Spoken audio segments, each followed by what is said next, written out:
may be seated. So I'm not Charles, by the way, for those of you who are new. Uh, just wanted to introduce our speaker to us this morning. We come to the close of the Philippian series, and this is the week that we generally assign to a topical one, kind of a break week of that. So I just want to introduce Brother Charles Matthew. Charles Matthew is an elder of Calvary Bible Fellowship. For all of you who might not know, Grace Bible Fellowship is a church plant of Calvary Bible Fellowship. In fact, both Charles and I were there from day one of CBF when we started meeting in a gym. And we praise God for all the work that God has been doing in the lives of both the churches. He's also accompanied by Dima. His children, Georgie and Johnny, could not join here with us. But Brother Charles, we look forward to hearing the Word of God. And for the second meeting, we also do have a session on counterculture. And it's going to be an interesting one. It's on gender equality. So we request all of us to stay back also then. All right, Brother Charles, over to you. Everybody, I hope you can all hear me. Pretty awesome to be here and see all of you. Thank you, Liju, for the generous welcome. You were not so generous at CBF, but yeah, we are very excited to be here and to see all of you. So thank you, Sean, for reading the scripture to us. And as I stand here, there are a lot of people I know, and there are a lot of people I don't know. And that's a good problem to have because it also shows that your church is growing, and we keep hearing a lot of good things about your church. And we praise God for the way in which your church is being led by your elders, by your deacons, and for all the contribution that all of you are making into the life of this church. So today we look into being a topical sermon. I thought as I prayed about it, I just felt this is a good book for us to be reminded of, especially in the life of your church and the phase of life that your church is in. So I'm not going to read this whole chapter again, since Sean already read it out for us. This is one of the shortest books in the Old Testament. I think after Obadiah, this must be the shortest book in the Old Testament. Just to give you all a bit of history, okay? Because you need to understand a bit of history as we get into this particular book. The children of Israel were slaves in the land of Egypt, and the Lord miraculously led them out of the land of Egypt. He made them cross the Red Sea. He made them cross the desert, and He finally settles them down into the land of Canaan. And after He settles them down in the land of Canaan, now, during the course of all of this, God made a covenant with the people. And you will read about that covenant in Deuteronomy. We are not going to go there, but in the book of Deuteronomy, you will see God made a covenant to them and told them that you have to obey me, you have to keep my precepts, you have to follow all what I have commanded you. And if you do that, I will bless you, I will prosper you. And He spoke about material prosperity and blessing as well. Now, that was conditional to them obeying Him and obeying Him at His word and doing everything that He had commanded them to do. But they fell into sin. They fell into sin, and God punishes them. And one part of the kingdom was taken into exile, so they were taken away. Like in today's term, we can say they were taken as prisoners of war.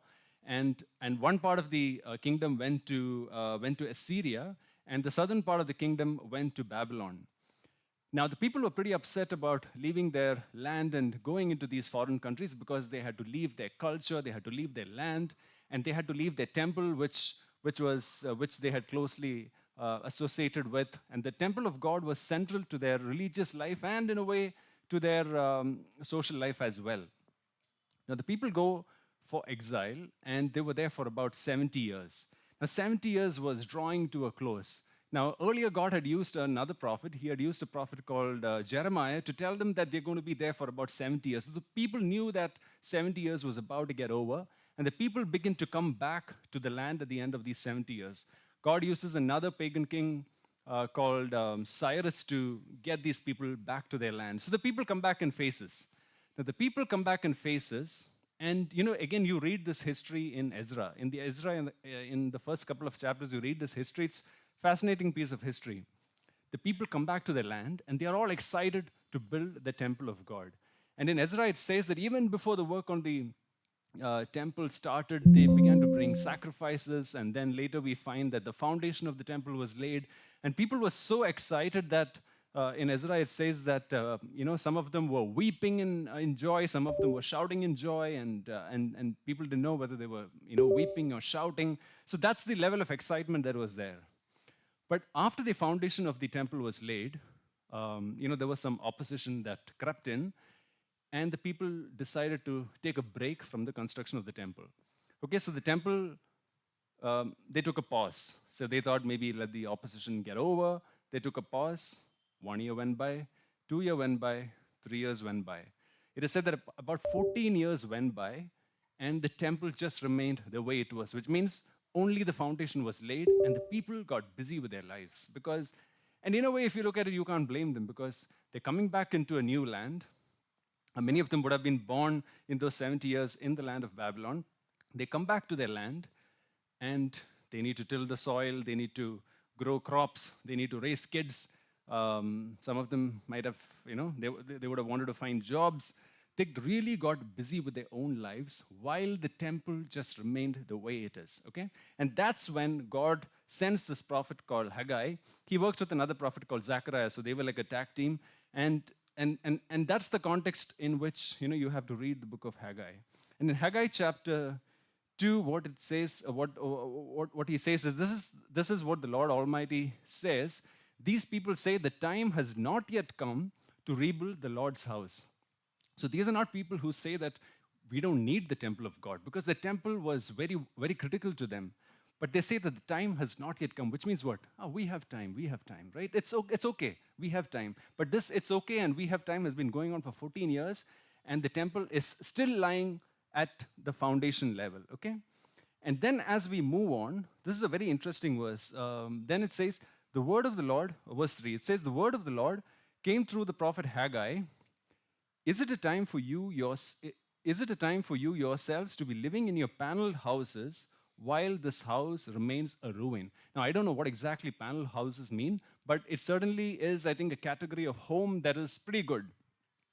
And the Lord is saying that, they have prospered, they have come back to the land, they have worked, they have made money, they are able to build nice houses for themselves while my temple is in ruins. Now, in the New Testament, we don't believe that a building is really important.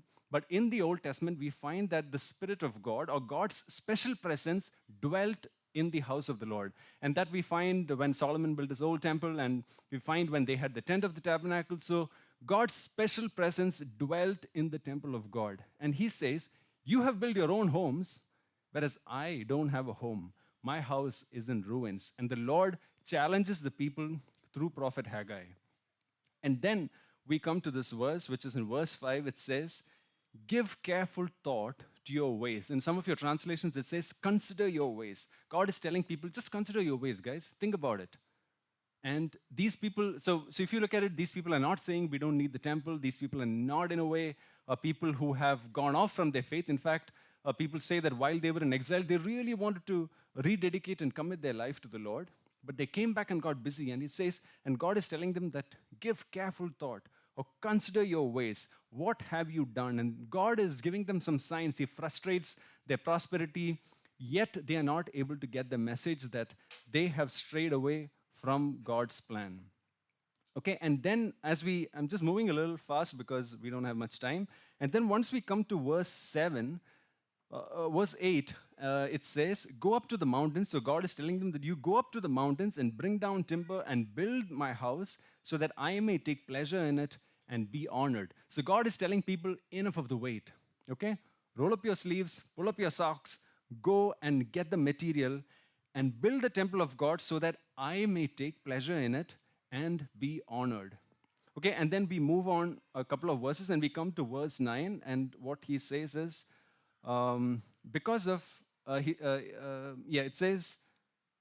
it says, you expected much, but see, it turned out to be little. What you brought home, I blew it away. Why, declares the Lord Almighty? Because of my house, which remains in ruin, while each of you is busy with your own house. God has been frustrating their plans. God has been giving them indications, but these guys are not getting the message. And he's saying, my temple is in ruins. And it says, while each of you is busy in your own house. I really thought that this is something which is so true in our own lives because busyness is today what what upsets a lot of things in our spiritual life, right? All of us are busy. Some of us go to office in the morning, we have calls in the night, we have to take care of our family, we need some time for maybe entertainment. We need all of this, but we are so busy. We are so busy to take care of the things of the Lord. So this is something which really gripped my heart when I studied this book a few years back, and I just thought that in the life of your church, this is really good because I think it's been 18 months since GBF started, right? And you're on a good trajectory. You guys are growing. But always remember that when you grow, somebody is going to be quite upset with it, right? And that is who? That is Satan. He's always out to scuttle God's plans. Either he will bring about some sin, he will bring about discord. He can, or if none of those things work, he can just keep you busy. He can just keep you busy. And in the book of Hebrews, there's this verse which warns us about drifting. And it's like a ship. If the anchor is not there, you will suddenly not stop doing the things of God, but you will slowly drift away. And that is something which Satan loves because he would want you to slowly drift away from God's plans. So, coming back to this particular portion, I just thought that, when we move from the Old Testament to the New Testament, what is known as the temple of God? And that's very interesting. It's not a coincidence that God uses the word temple in the New Testament in another context. Let's look at 1 Corinthians chapter 3 and verse 16. Whoever can take, you can take, because today I'll be going through a couple of verses. I don't have a PPT, but you will get the PPT as a handout, okay? So 1 Corinthians chapter 3 and verse 16, it says, "Do you not know that you are God's temple and God's Spirit lives in you?" Now this, he's writing to the church. It says, you are God's temple and his Spirit lives in you. So GBF, you all are God's temple. The church of God is God's temple, and that's a picture that he uses in the New Testament, saying that the church of God is God's temple. And just like how God's Spirit dwelt in the temple of God, we know that his Spirit lives in us. And another verse, which again in 1 Corinthians itself, chapter 6 and verse 19, it says that, "Or do you not know that your body is the temple of the Holy Spirit who is in you, whom you have from God, and you are not your own?" Which means our body is the temple of the living God. I've always been amazed with this, that me, as sinful as I am, or each of you as sinful as you are, when you come to Christ, he sanctifies you, he makes you clean, he positionally makes you perfect, and the third person of the Trinity chooses to pitch a tent in your heart and lives in you. That just shows how important it is for you to take care of your personal life, because this is the temple of God and the Spirit of God dwells in you. In 1 Peter chapter 2 and verse 4 to 5, it says, "As you come to him, a living stone, rejected by men, but in the sight of God, chosen and precious, you yourselves, like living stones, are being built into a spiritual house," or being built into a holy temple, to be a holy priesthood, to offer spiritual sacrifices acceptable to God through Christ Jesus. So the church of God is being constantly built into a holy temple. The construction is always in progress. And therefore, each one of us have a role to play in the temple of God.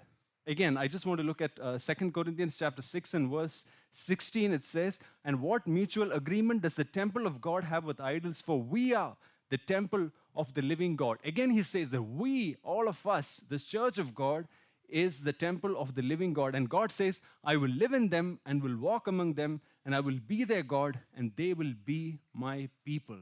So I hope you're able to see how in the New Testament, God uses the picture of the temple to show how the church of God is precious to him, and how the church of God is constantly under construction. It's constantly being built. And each of us who constitute the church, we are the temple of God as well. So it is important that each of us dedicate our individual lives and we come to the church as a whole, so that the church as a whole is being built up as a holy temple of God in which he resides. Now, while that is good in concept, how does this work out in our practical life? And I think it's good to look at, there are many things that we can speak about, but I just wanted to dwell on a couple of topics which I thought is very practical in the life of the church, and where each of you can contribute so that you can constantly work on the building of God's house, okay? Now, the default mode for all of us, like I said earlier, the default mode for all of us is that we are busy. We are always, so we have to constantly make an effort to ensure that we are involved in the construction of God's house. Now, one of the first things that I want to talk about is how many of us sitting here are working? How many of you are working in a job? Okay, that's quite a few of you. And the rest of you, I'm guessing, will get into a job, right? Now, one of the fundamental things when you get into a job, when you apply for an interview, is you get something called as a job description, right? You get a job description. Imagine getting into a job without a job description. You just go there. You really don't know what to do, right? You can maybe do that for a day or two or three. But finally, it gets frustrating, right? Because you don't know what you're recruited in that company for. Now, in the scriptures, in 1 Peter chapter 4 and verse 10, it says, each of you should use whatever gift you have to serve others. So this actually speaks about something called spiritual gifts. Now, I'm not here to really teach about spiritual gifts, but spiritual gifts is something that we see in the church of God where the Spirit of God, we read about that, I think, in Corinthians, where the Spirit of God has enabled each one of us with at least one gift to serve the church of God, right? So the church of God is not a place where you can be a lone wolf or you can be like a freelancer. We are all interdependent on each other.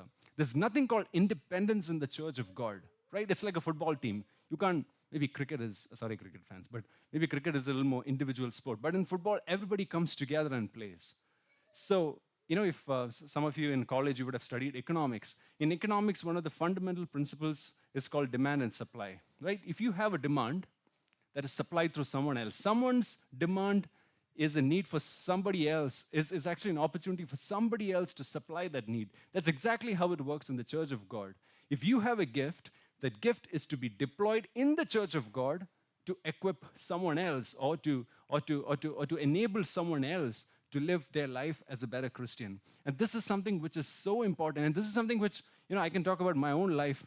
I was totally ignorant about this for many, many years that I was a Christian. But it's important that each of us really find that, you can call it in a spiritual sense, I mean, not in a spiritual sense, but you have the term, the sweet spot in the life of the church. This is your sweet spot. Once you know what your gifting is, it is very, very important that you use that gift in the church of God. And right through the New Testament, you find that God expects the believers in the church to be interdependent on one another. And that's something which is so unique to our Christian faith. You know why? Everything in the scripture is about the other, right? Everything about our faith is about the other. Why did Jesus come to die? He came to die not for himself. He came to die for you, right? In the scripture, it says that if a man doesn't work hard, he shouldn't eat. But then it also says, why should you work hard and earn? So that you supply for the other, right? Spiritual gifts, why are they given to you? So that it equips the other. Everything about our Christian faith is about the other, right? We are asked to love our enemies. Everything about the Christian faith is about the other. So it's very important that if you really don't know what your spiritual gifts are, have a discussion about this with your elders.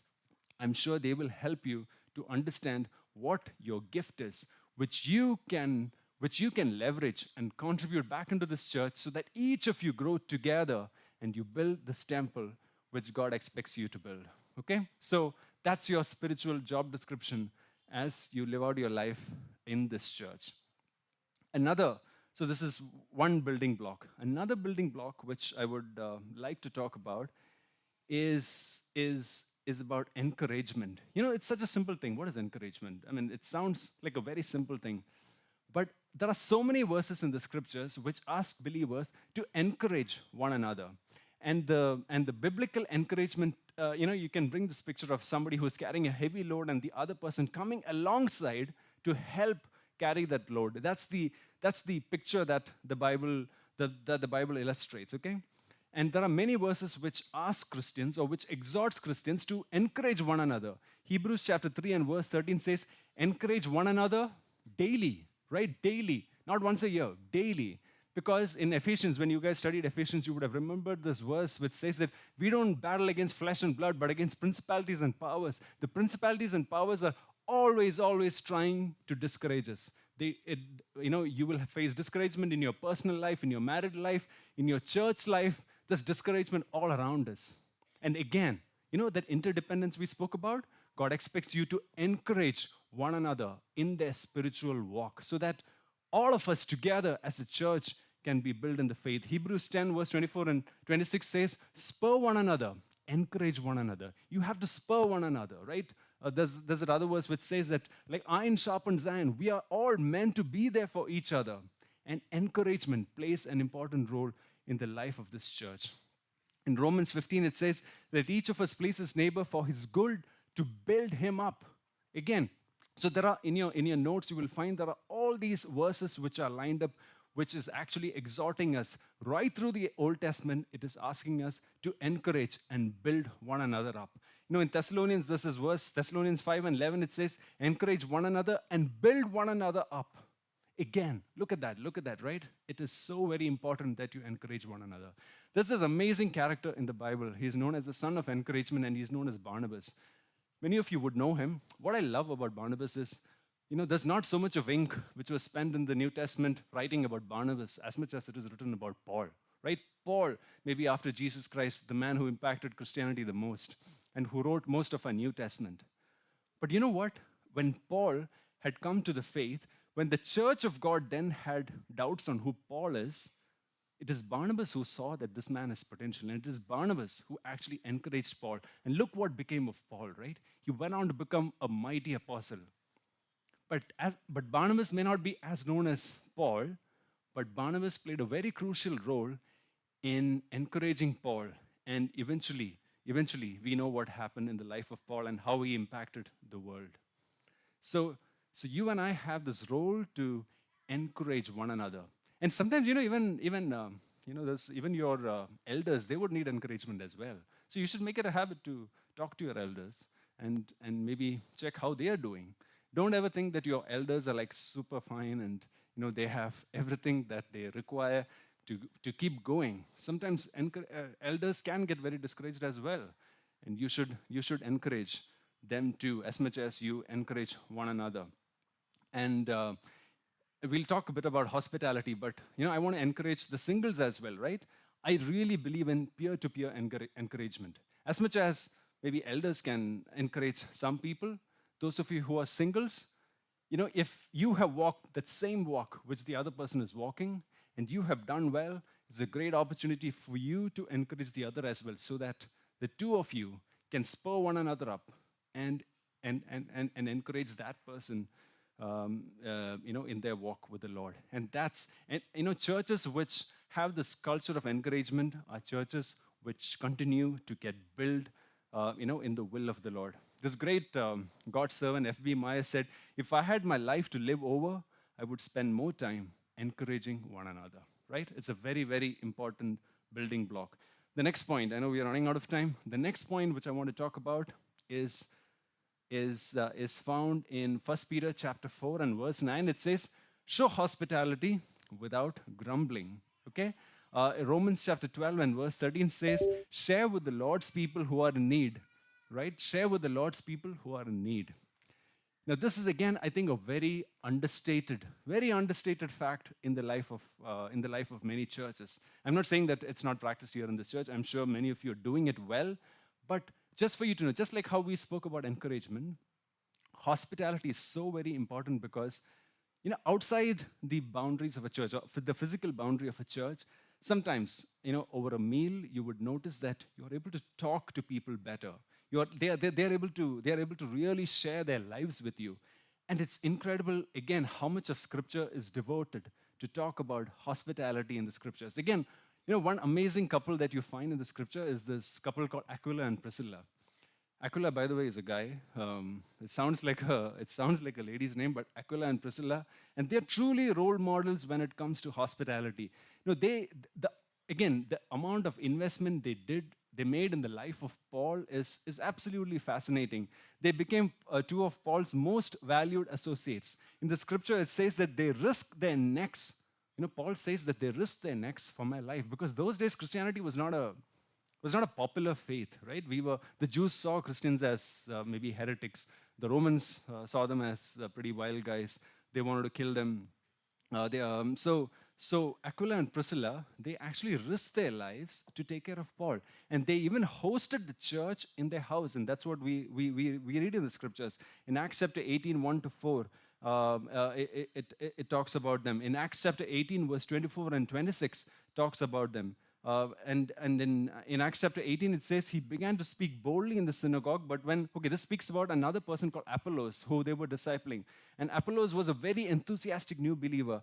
And what Aquila and Priscilla did is, it says that he began to speak boldly in the synagogue, but when Priscilla and Aquila heard him, they took him aside, explained to him the way of God more accurately. They did that as a couple.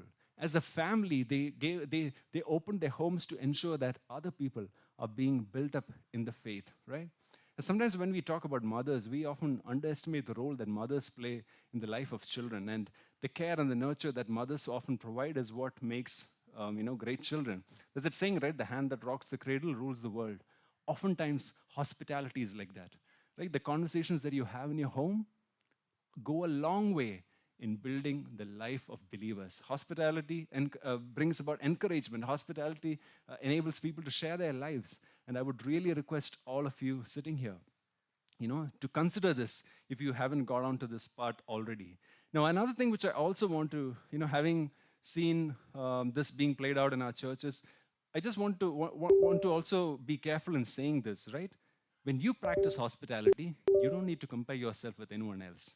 Some people can do hospitality at scale, big scale, right? Some people would prefer to do it at a small scale. All it matters is for you to get onto the bandwagon and begin to do this, right?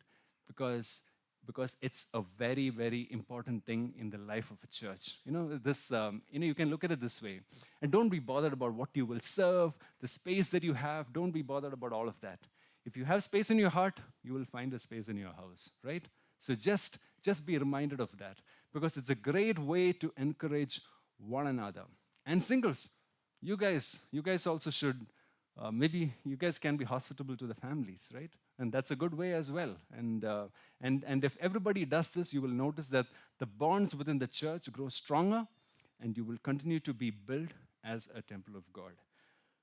Okay, I'm moving on. We are running out of time. The next point, which I want to talk about very quickly, is about something as simple as, in the scripture, it says good works. Good works. What is good works? Okay, in Ephesians chapter 2 and verse 7 to 10 says that we are created in Christ for good works. Titus chapter 3 and verse 14 says, and let our people learn to devote themselves to good works.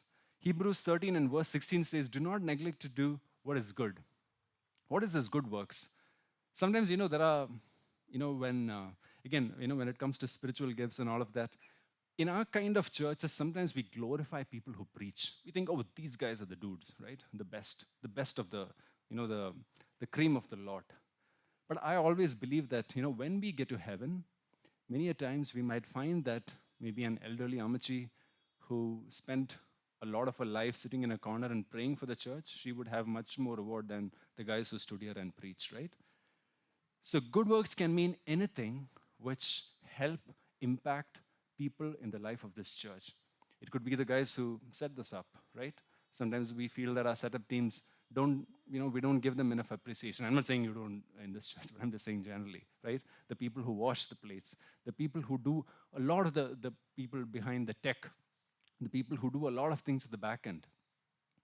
Scripture says that, you can categorize good works as anything that impacts a church. It need not be anything fancy. It need not be anything with 5 stars. But it is anything that impacts the life of the church. So think of what is that good work which each of you can do, right? And this is something which everybody can do. Everybody can do some good work in the life of a church, as long as there is a need for that, and you feel there is a need, there is a gap to be filled, you can pitch in and contribute. And I have a friend, I'm not in touch with him anymore, but he is a photographer. And he used to talk to me about his award-winning photographs. And he used to tell me that, the key idea is that, there's a good picture. He was telling me there was a good picture in your background. All you need is an eye to spot it, right? It's something like that. There's always some work to be done in the church of God. All you need to do is, you just need a heart for you to spot that need and to fill in that need. So church, be a church that pitches in with a lot of good work, and I'm sure that you all will continue to be built as a temple of God. There are some other things like giving, but I think Georgetown already took a session for you guys on giving, so I'm not getting into it. I finally want to talk about something I'm truly concerned and passionate about. And these are few verses which I hope you can turn with me. Come to the book of Acts, and I want you to just look at the book of Acts. This is again a book which earlier when we were together as churches, a book of Acts is something that we had studied. Now, in the book of Acts is about a fledgling church. It's a new church. It's God's great startup, right? The church is just about coming about. In Acts chapter 2 and verse 42, it speaks about now they had to select a new apostle, and they chose this man called Matthias. And you know what the church did when before they chose him? Verse 42 it says they devoted themselves to the apostles' teaching and to fellowship, to the breaking of bread and to prayer, right? And then it says everyone was filled with awe and all of that. It speaks about there. Um, uh, uh, I don't know whether I got the verse right.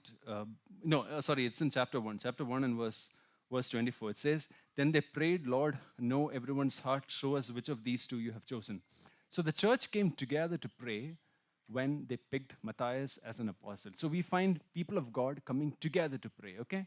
In Acts chapter 2, before the day of Pentecost, they came together.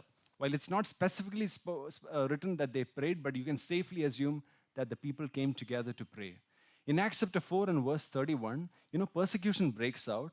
And in verse 31, it says, after they prayed, the place where they were meeting was shaken up. The church came together to pray. Okay, and Acts chapter 12 and verse 12, Peter was in the jail, and we find that the congregation came together to pray. And when they prayed together, the Lord sends an angel, and Peter gets released from the jail.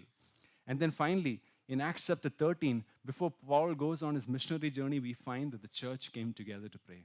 Do you think people didn't pray individually? Of course not. They did pray individually. But there's power in when God's people come together to pray. Spurgeon has this amazing quote. He said that before God attempts to do anything great, he gets his people to pray. And if you want to read about the history of revivals, you will notice that when God's people came together to pray, revivals broke out, right? So I'm not saying you guys don't practice personal prayers, but it is very important for the church. And right through the book of Acts, we know that the church came together to pray, and God did great things in their midst. So I would exhort all of you, right? Take congregational prayers of the church very, very seriously. Come together to pray. And this is something which we say in CBF as well. That twice a month we have our prayers. Come for that. But don't see that as the only occasion. But you guys can gather together, even organically, to come together and pray for the church of God. That's a great building block in the life of the church. So finally, what did we discuss today? I hope you found these building blocks important as you continue to live your life in this church. And it's my hope and prayer that GBF continues in that trajectory, right? We are not addressing this because you have a problem. But in medicine, they have something called preventive medicine, right? We don't need to wait for a problem to happen for us to address some of these things. This is an exhortation for you to keep building the church of God. And if you come back to Haggai, you know what the people did? In Haggai chapter 12, and in the latter part it says, the people obeyed the voice of the Lord their God and the message of the prophet Haggai. So as a church, pray about this. And as you discuss this, if you feel that some of you can contribute better in various ways to the life of this church, like how the people decided to obey God, learn to obey. Take those steps today, right? Make those steps immediately. And then as we come down in that chapter, it says, and because of their obedience, the Lord stirs up the heart of Zerubbabel. And then it says, they came and began to work on the house of the Lord Almighty their God, right? And eventually the Lord helps them to complete that temple. So church, what we discussed today is, each of you are the temple of God. This church is the temple of God. Each of you, the scripture also says that each of us are living stones, which means each of us have life, and you need to contribute to the life of this church. And all the good effects of all your contribution is what makes up a fantastic temple for the house of God. Right? Some of us look at churches like museums, right? We can come to church, we can admire people, admire all the great things, and we go back home. So it's not a museum. Some of us come to church like gas station. Fuel is low, come and get a fill, and then you feel good for 2 days, and then again the gas goes down, right? That's not what church is. This is the holy temple of God where His presence dwells, and you come and contribute. And I'm sure that God has great plans for GBF in the coming days. All right? So I want to close on that note. And God bless you all. And I'm sure whenever next time we come here, we will, even otherwise, we get to hear all the good things, but we can see you guys in person and talk to you all. The PPT will be shared with you all. I'm not really bringing up here, but all these things that we spoke about is there. All the verses are there. Importantly, I would request all of you to meditate on those verses. All right? So let's